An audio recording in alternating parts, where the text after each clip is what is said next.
നിങ്ങളിൽ ജീവിത സംഘർഷങ്ങൾ ഉണ്ടാകുന്നത് ഞാൻ ബോധത്തിന്റെ അമിത വളർച്ചയാലാണ് എന്നറിയാമോ?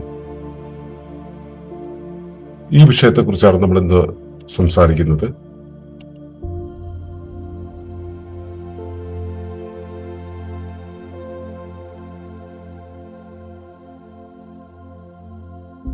Anima, shrink the walls of the ego, expand consciousness, align with nature. അഷ്ടസിദ്ധികൾ എന്നുള്ള പരമ്പരയിൽ ഇന്ന് നമ്മൾ സംസാരിക്കുന്നത് എന്താണ് അനിമ എന്നുള്ളതിനെ കുറിച്ചാണ്. എന്താണ് അനിമ എന്ന് പറയുന്ന സിദ്ധി? അഹങ്കാരം എന്തുകൊണ്ട് ജീവിതത്തെ ഭാരമുള്ളതാക്കുന്നു? അനിമ വളർത്താൻ എന്തെല്ലാം പരിശീലനങ്ങൾ ആവശ്യമാണ് തുടങ്ങിയ കാര്യങ്ങൾക്കുള്ള ഉത്തരമാണ് നമുക്കിവിടെ കിട്ടുക. അതിന്റെ ഭാഗമായിട്ട് തന്നെ നമ്മുടെ ജീവിത സംഘർഷങ്ങൾ ഉണ്ടാക്കുന്ന ഞാൻ ബോധത്തിന്റെ അമിത വളർച്ച എന്താണെന്നുള്ളത് വ്യക്തമാവും നമുക്ക്. അതിലൂടെ നമുക്ക് യാത്ര ചെയ്യാം. ഏവർക്കും നമസ്കാരം.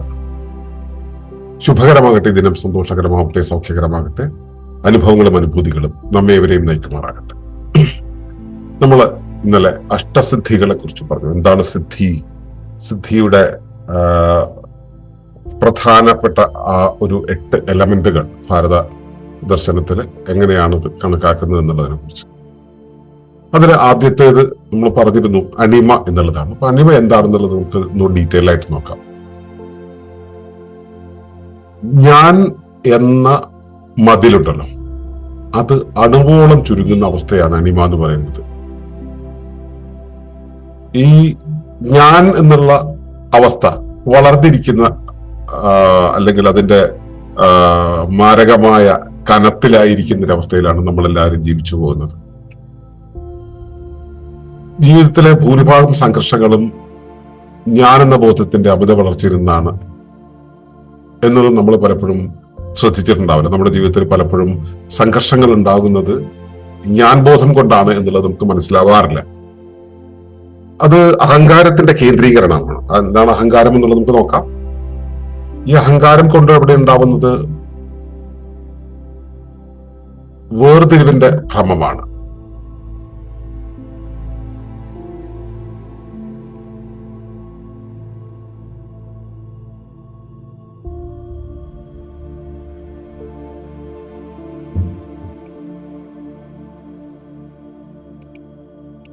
അപ്പോ ഈ അഹങ്കാരം എന്ന് പറയുന്നത് സത്യത്തിൽ എന്താ? അത് വേർതിരിവിന്റെ, നമ്മളും നമ്മുടെ പരിസരവും തമ്മിലുള്ള വേർതിരിവിന്റെ ഒരു കൽപ്പനയാണ്, അല്ലെങ്കിൽ ഭ്രമമാണ്. അപ്പൊ അതുണ്ടാവുമ്പോ സ്വാഭാവികമായിട്ടും ഈ ഞാനും എന്റെ പരിസരവും തമ്മിലുള്ള ആ ബന്ധത്തില് ഈ കട്ടി കൂടുന്നോറും സംഘർഷം ഉണ്ടാവും. ഞാനും എന്റെ അതിരും തമ്മിലുള്ള അതിരിനപ്പുറത്തുള്ള കാര്യങ്ങളും തമ്മിലുള്ള ഒരു സംഘർഷം അതവിടെ ഉണ്ടാവും. ഇത് സ്വാഭാവികമായിട്ടും മാനസിക ഭാരം ഉണ്ടാക്കും. നമ്മൾ പ്രകൃതിയിൽ നിന്ന് എത്രത്തോളം അകലം പാലിക്കുന്നു അത്രത്തോളം മനസ്സുകൊണ്ട് നമ്മൾ കാര്യങ്ങൾ ഒരുപാട് കൈകാര്യം ചെയ്യേണ്ടി വരും. അപ്പോ ഇതിനെ അതിജീവിക്കുക എന്നുള്ളതാണ് അനിമ എന്നുള്ളത് കൊണ്ട് നമ്മൾ ഉദ്ദേശിക്കുന്നത്. ഈ അഷ്ടസിദ്ധികളിൽ ആദ്യത്തേതാണ് അനിമ. അപ്പൊ നമ്മൾ അഹത്തെ ഏറ്റവും ചെറുതാക്കൽ എന്നുള്ളതാണ് അവിടെ ഉദ്ദേശിക്കുന്നത്. അഹത്തെ ഏറ്റവും ചെറുതാക്കുന്നത് ചെറുതാകലിന്റെ പ്രതീകമാണ്. അണുവോളം ചെറുതാവുക എന്നുള്ളതാണ് പറയുന്നത്. അവിടെ ഈ അഹത്തിന്റെ അളവ് കുറയുക എന്നുള്ളതാണ്. അപ്പൊ നമ്മൾ അഹം എന്നുള്ളത് എന്താണെന്ന് മനസ്സിലാക്കേണ്ടതുണ്ട്. നമ്മളതിനു മുമ്പ് പലതവണ വിശദീകരിച്ചതാണ്. എല്ലാത്തിന്റെയും ഞാൻ, എന്റെ പരിസരം, എന്റെ അകം ലോകം, നിങ്ങൾ, ഞാനും നിങ്ങളും തമ്മിലുള്ള ബന്ധം, ഇതിന്റെ എല്ലാത്തിന്റെയും അടിത്തറയാകുന്നത് ബോധമാണ് എന്ന്. അത് ഞാൻ എന്നൊരു ബോധം എനിക്കുണ്ടല്ലോ, ആ ബോധത്തെ കുറിച്ചല്ല ഇവിടെ പറയുന്നത്. എല്ലാ ദ്രവ്യങ്ങൾക്കും കാരണമാകുന്ന അടിസ്ഥാന സത്തയാകുന്ന ഒന്ന്, അത് എന്ത് എന്ന് അന്വേഷിച്ചു പോകുമ്പോൾ നാം എത്തിച്ചെല്ലുന്ന ഇടത്തെയാണ് പരമമായ ബോധം അല്ലെങ്കിൽ പ്രൈം കോൺഷ്യസ്നെസ് എന്ന് പറയാം. അതൊരു കടല് പോലെ പരന്നു കിടക്കുന്നതാണ്. അതാണ് ഇവിടെ ഉള്ളത്, അല്ലെങ്കിൽ അത് മാത്രമേ ഇവിടെയുള്ളൂ. അതായത് ഈ പരന്നു കിടക്കുന്ന പരമമായ ബോധം എന്നത് അതിന്റെ സൗകര്യത്തിനായി ഓരോ ഭാഗങ്ങളിൽ ഓരോ രൂപങ്ങളായിട്ട് രൂപപ്പെട്ടിരിക്കുന്നു, മാനിഫെസ്റ്റ് ചെയ്യപ്പെട്ടിരിക്കുന്നു. അപ്പോ ആ മാനിഫെസ്റ്റ് ചെയ്യപ്പെടുന്നതിൽ ഓരോ പ്രദേശത്തും ഈ പരന്നു കിടക്കുന്ന കടലിന്റെ ഓരോ പ്രദേശവും ഓരോ കാര്യങ്ങൾ അവിടെ ഓരോ കാര്യങ്ങൾ നടന്നുകൊണ്ടിരിക്കുന്നുണ്ട്. ഈ അഹം എന്നുള്ളത്, അല്ലെങ്കിൽ അഹമല്ല, കോൺഷ്യസ്നെസ് എന്നുള്ളത്, ബോധം എന്നുള്ളത് ഒരിക്കലും നിശ്ചലമല്ല. അതിങ്ങനെ ചലനാത്മകമാണ്. അതുകൊണ്ട് തന്നെ അതിന് പല രൂപഭാവങ്ങൾ വരുന്നുണ്ട്, പല സാഹചര്യങ്ങൾ വരുന്നുണ്ട്, പല പ്രത്യയങ്ങൾ വരുന്നുണ്ട്. അതുകൊണ്ട് തന്നെ അത് മൊത്തം പരന്നു കിടക്കുന്ന ആ പ്രദേശത്തിലെ ചില പ്രത്യേക പ്രദേശത്ത് ചില പ്രത്യേക കാര്യങ്ങൾ ചെയ്യാനായിട്ട് നിയോഗിക്കപ്പെടും. അപ്പൊ നമ്മളിപ്പോ ഒരു മാപ്പില് ഇന്ന ഭാഗത്താണ് ഇത് ചെയ്യേണ്ടുന്നത് എന്ന് കാണിക്കാനായിട്ട് നമ്മളവിടെ ഈ മിലിറ്ററിക്കാരൊക്കെ സിനിമയിലൊക്കെ ഇങ്ങനെ വരയ്ക്കുന്നത് കണ്ടിട്ടുണ്ടാവും. ഒരു വട്ടം വരച്ചിട്ട് ഇതിനകത്താണ്, ഇവിടെയാണ് ആ കാര്യം എന്ന് പറയുന്നുണ്ടല്ലോ. അതുപോലെ പരമമായ ബോധം ഇങ്ങനെ പരന്നു കിടക്കുമ്പോൾ അതിന്റെ ഒരു പ്രദേശത്തെ അവിടെ ഒരു പ്രത്യേക കാര്യം നിർവഹിക്കാനായിട്ട് ഈ ബോധം തന്നെ അവിടെ മാർക്ക് ചെയ്യും. ഈ മാർക്ക് ചെയ്ത് കഴിഞ്ഞാൽ അതിന്റെ അകത്തെന്താണുള്ളത്? ഈ പരന്നു കിടക്കുന്ന ബോധത്തിന്റെ ഒരു പാർട്ടാണ്. അതിന്റെ പുറത്ത് ഈ പരന്നു കിടക്കുന്ന ബോധം തന്നെയാണ്. പക്ഷെ ഈ മാർക്ക് കൊണ്ടാണ് പിന്നെ നമ്മൾ അഹം എന്നുള്ള ആ ഒന്നായിട്ട് രൂപപ്പെടുന്നത്. ആ മാർക്ക് ചെയ്ത് കഴിഞ്ഞാൽ പിന്നെ അകവും പുറവും വെവ്വേറെയായി. അഹം എന്നുള്ളത് ഉപയോഗിച്ചുകൊണ്ട്, അല്ലെങ്കിൽ ഈ മാർക്ക് ഉപയോഗിച്ചുകൊണ്ട് ഒരു ബൗണ്ടറി, ഒരു വേലി നമ്മൾ കെട്ടുകയാണ്. ഈ അഹം എന്ന് പറയുന്നത് എന്താണ്? അതും ബോധം തന്നെയാണ്. ആ ബോധത്തിന്റെ പല ഘടകങ്ങളെ എടുത്തുകൊണ്ട് അതൊരു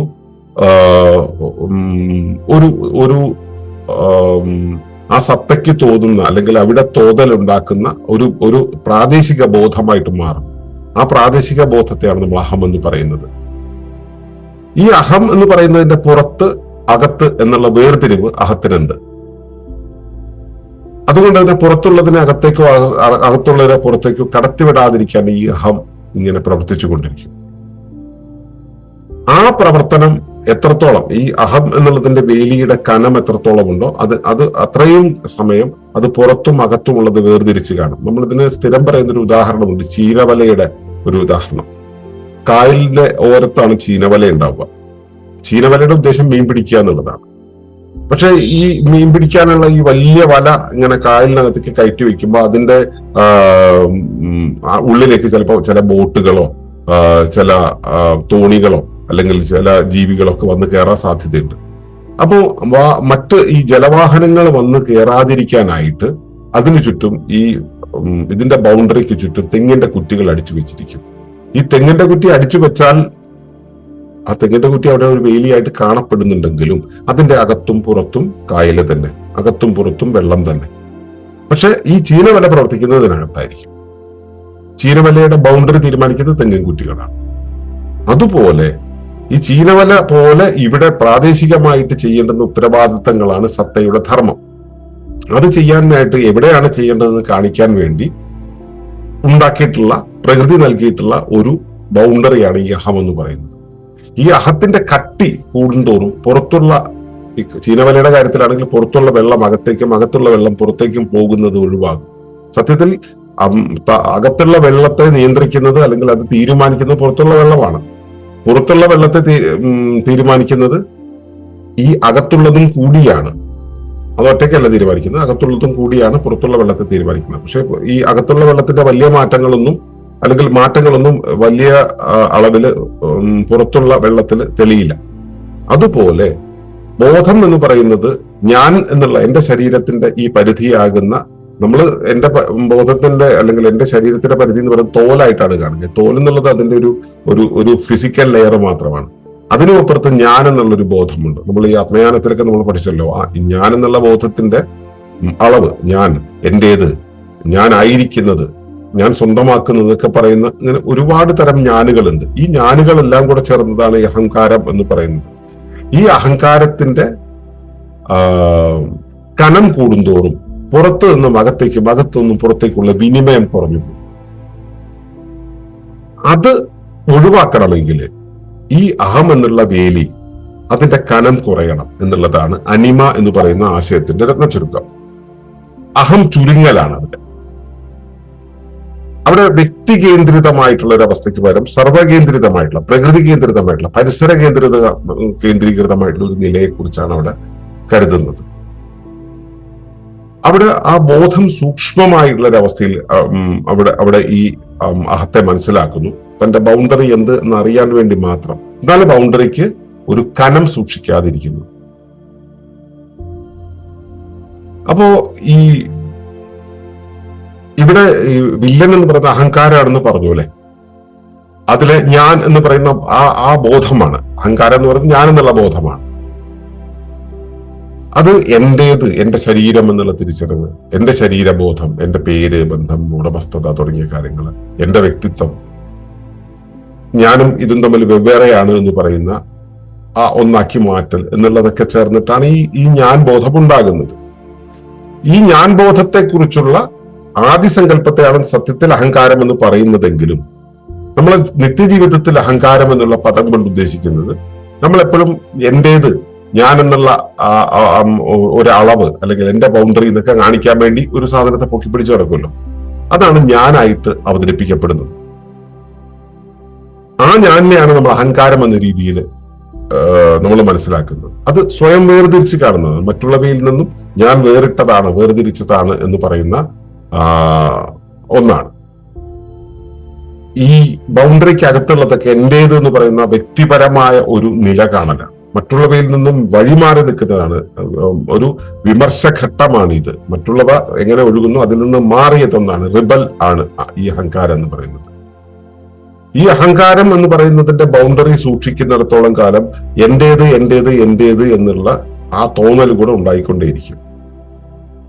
എന്റേത് എന്ന തോന്നൽ നിലനിൽക്കുന്നിടത്തോളം കാലം എന്റേത് നഷ്ടമാകുമോ എന്ന ഭയം കൂടെ നമ്മുടെ കൂടെ ഉണ്ടാവും. ഈ നഷ്ടഭയം വെച്ചുകൊണ്ടാണ് നമ്മൾ എപ്പോഴും നമ്മുടെ ശരീരത്തെ നിയന്ത്രിച്ചു കൊണ്ടിരിക്കുക.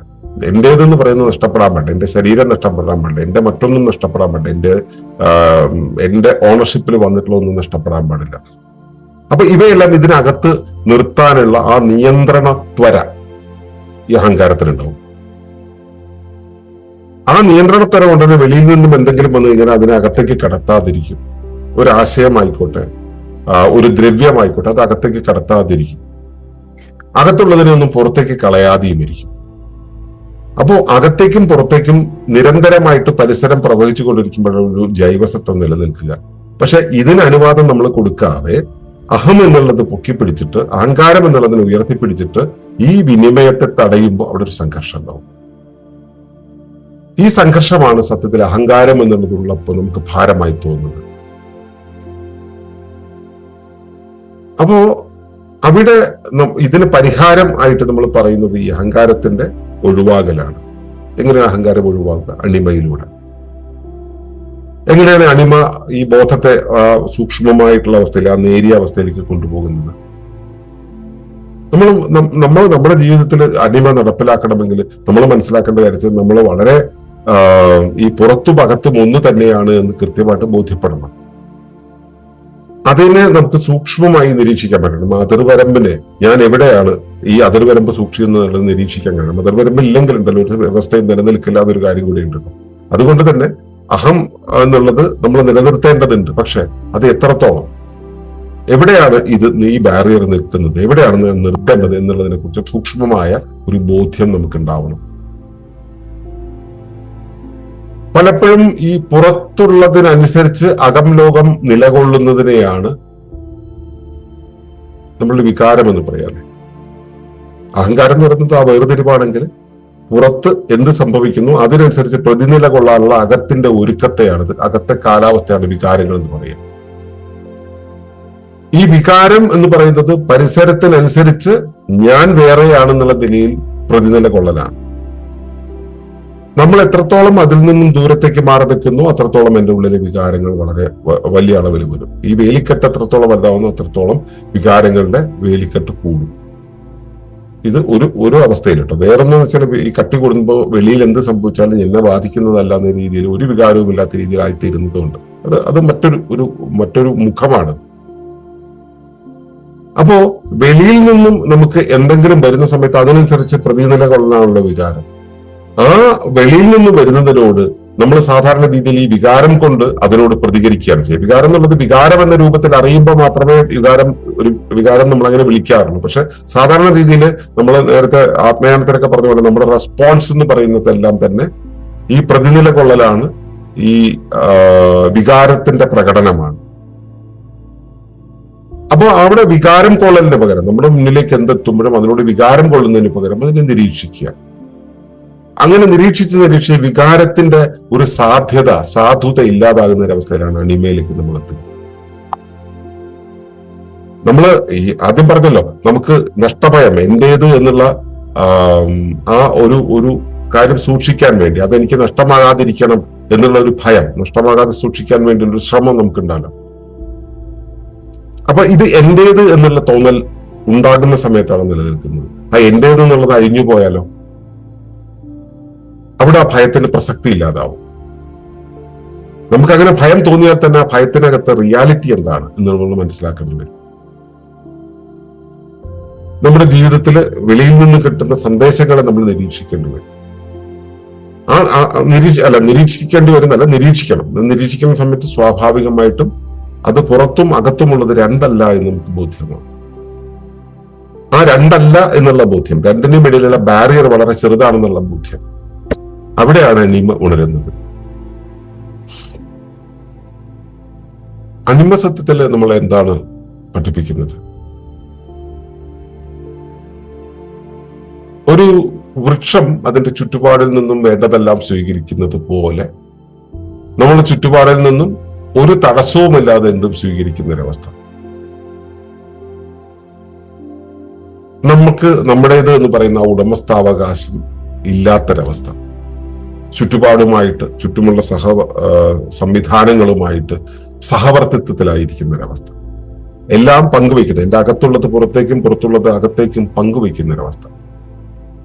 അവിടെയാണ് ഈ ഞാൻ എന്നുള്ള ബാരിയർ കുറച്ചിട്ട് നമ്മൾ പ്രകൃതിയുമായിട്ട് ഏകതയിലാവുക, അല്ലെ?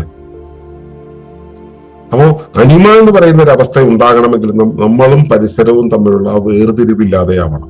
അതിനോട് സഹവർത്തിക്കണം, അതിനെ പങ്കുവെക്കണം. അത് അവിടെ നമ്മുടെ sense of authority, sense of ownership എന്നുള്ള സാധനം നമ്മൾ കളയേണ്ടി വരും. അങ്ങനെ കളയുന്ന സമയത്താണ് നമ്മുടെ ഉള്ളിലെ ആത്മബോധം ഉണരുക. ഞാൻ എന്നുള്ളത് കേന്ദ്രമല്ല എന്ന ബോധ്യം നമുക്ക് വരിക. ഈ ഞാനില്ലാതാകുന്ന ഒരവസ്ഥയുണ്ടല്ലോ, ഈ അഹത്തിന്റെ വേലിക്കെട്ടുകൾ, അഹത്തിന്റെ ബാരിയർ ഇല്ലാതായി ഞാൻ എന്നുള്ളത് ഇല്ലാതാകുന്ന ഒരവസ്ഥയാണല്ലോ നമ്മൾ ധ്യാനം എന്ന് പറയുക, അല്ലെ? നമ്മൾ നേരത്തെ അങ്ങനെ പഠിച്ചിട്ടുണ്ട്. ഈ ധ്യാനം സംഭവിക്കുന്ന സമയത്ത് അഹം ലയിക്കുകയാണ് ചെയ്യുന്നത്. അഹം നമ്മുടെ പരിസരത്തോട്, വർത്തമാന സ്ഥിതിയോട് ലയിക്കുകയാണ് ചെയ്യുന്നത്. ആ ലയിക്കുന്ന സമയത്ത് നമ്മൾ സുതാര്യാവസ്ഥയിലാണല്ലോ, അകവും പുറവും വെവ്വേറെ അല്ലാത്ത രീതിയിൽ സുതാര്യാവസ്ഥയിലുണ്ടാവും. ആ സുതാര്യാവസ്ഥയിലൂടെ നമ്മളിലേക്ക് വരുന്നത് വളരെ വിശാലമായ ഒരു ബന്ധബോധമാണ്. എല്ലാം തമ്മിലുള്ള കണക്ഷൻ ഉള്ളതിലാണ് എന്നുള്ള ബോധമാണ്. അപ്പോ അണിമ ഉണരുക എന്ന് വെച്ച് കഴിഞ്ഞാൽ, അണിമ എന്നുള്ള സിദ്ധി ഉണരുക എന്ന് വെച്ച് കഴിഞ്ഞാല് നമ്മുടെ ചുറ്റും നിൽക്കുന്ന പരിസരവുമായിട്ട് നമ്മൾ വേർതിരിക്കാതെ, ഉടമസ്ഥതയില്ലാതെ, എന്റെ വേലിക്കെട്ടിങ്ങനെ സൂക്ഷിക്കാതെ, അവയോട് സഹവർത്തിച്ചുകൊണ്ട്, പങ്കുവെച്ചുകൊണ്ട്, പ്രകൃതിയുമായി ഏകദാനതയിലായിക്കൊണ്ട് സുതാര്യമായി നിൽക്കുന്ന ഒരവസ്ഥ, ഒരു വിശാലമായ ബന്ധബോധം. ആ അവസ്ഥയിൽ നമുക്ക് ധ്യാനമാണ് സംഭവിക്കുക. അല്ലെങ്കിൽ നമ്മൾ ആ അവസ്ഥയിൽ എത്തുമ്പോഴെല്ലാം തന്നെ ധ്യാനത്തിൽ എത്തുകയാണ് ചെയ്യുന്നത്. അപ്പൊ ഇത് നിങ്ങൾക്ക് മനസ്സിലായിട്ടുണ്ടാവും, അഹങ്കാരം എന്നുള്ളത് ഏറ്റവും ലൈറ്റായിട്ട് പോകുന്ന ഒരവസ്ഥയാണ്. അങ്ങനെ അത് നമ്മുടെ ഉള്ളിൽ സംഭവിക്കണമെങ്കിൽ നമുക്ക് പ്രധാനമായിട്ട് വേണ്ടത് ഞാൻ ഈ 4 ചുമരുകൾക്കകത്ത് എന്റെ വ്യക്തിത്വമാകുന്ന ബാരിയറിനകത്ത് ജീവിച്ചു പോവുക എന്നുള്ളതിനേക്കാളും ഞാൻ എല്ലാത്തിലേക്കും എന്നെ തുറന്നു വെക്കുക എന്നുള്ളതാണ്.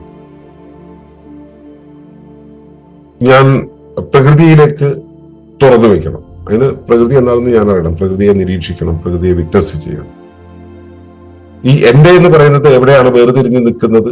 അങ്ങനെ വേർതിരിഞ്ഞു നിൽക്കുന്നത് കൊണ്ട് എന്ത് നേട്ടമാണ് ഞാൻ ഉണ്ടാക്കുന്നത് എന്നത് നമുക്ക് ബോധ്യം വരണം. പിന്നെ ഇത്തരം കാര്യങ്ങളെ കുറിച്ച്, അതായത് നമ്മളൊന്നും രണ്ടല്ല എന്നൊക്കെ പറഞ്ഞ സത്സംഗത്തിലൊക്കെ കേൾക്കുന്ന കാര്യങ്ങളില്ല, അതിനെക്കുറിച്ച് നമ്മൾ കുറെ കേൾക്കണം. അതുപോലെ തന്നെ നമ്മുടെ അകത്തുള്ള നമ്മുടെ ശേഷികൾ, നമ്മുടെ അകത്തുള്ള ശേഷികൾ, അവയവങ്ങളുടെ ശേഷികൾ, നമ്മുടെ ആന്തരിക ഘടനയുടെ ശേഷികൾ, ഇതെല്ലാം നമ്മൾ ഉപയോഗിക്കുന്നത് എന്തിനാ? നമ്മുടെ മാത്രം സൗകര്യത്തിന്, നമ്മുടെ മാത്രം സുഖത്തിന്, നമ്മുടെ മാത്രം പർപ്പസിന് വേണ്ടിയാണ് ഉപയോഗിക്കുക, അല്ലെ? അതല്ലാതെ ചെയ്യുന്നതിനൊക്കെ നമ്മൾ പ്രതിഫലം വാങ്ങിക്കുകയും ചെയ്യും. ഇവിടെ അണിമ എന്നുള്ളത് വരുന്ന സമയത്ത് പ്രതിഫലമില്ലാതെ പരിസരത്തോട് ഇടപെടുക എന്നുള്ളതാണ്. തിരിച്ചൊന്നും പ്രതീക്ഷിക്കാതെ, ഒന്നിനുമല്ലാതെ ഞാൻ, എന്റെ ശരീരം, എന്റെ ജീവൻ എന്നുള്ളത് എന്റെ പരിസരത്തുള്ള ലോകവുമായിട്ട്, അവിടുത്തെ ജീവികളുമായിട്ട്, അതിന്റെ ജീവനുമായിട്ട് ചേർന്ന് വരുന്ന ഒരവസ്ഥയിലേക്ക് നമ്മൾ കൊണ്ടെത്തണം. ഇങ്ങനെയൊക്കെയാണ് അനിമ നമുക്ക് പ്രാക്ടീസ് ചെയ്യാൻ പറ്റുക. ബാക്കിയുള്ളത് ധ്യാനത്തിന്റെ അകത്തോടെ പോകുന്ന സമയത്ത് നമുക്ക് വളരെ ക്ലിയർ ആയിട്ട് മനസ്സിലാകാൻ തുടങ്ങും നമ്മുടെ ഉള്ളിൽ എന്താണ് ബാക്കി നിൽക്കുന്നത്, നമ്മൾ എന്തിനെയാണ് അറിയുന്നത്, നമ്മൾ എന്തിനെയാണ് ഊതിപ്പെരിപ്പിച്ച് നിൽക്കുന്നത്, ഇതൊന്നും ഒന്നുമല്ല എന്നുള്ള തിരിച്ചറിവിലേക്ക് എത്തും.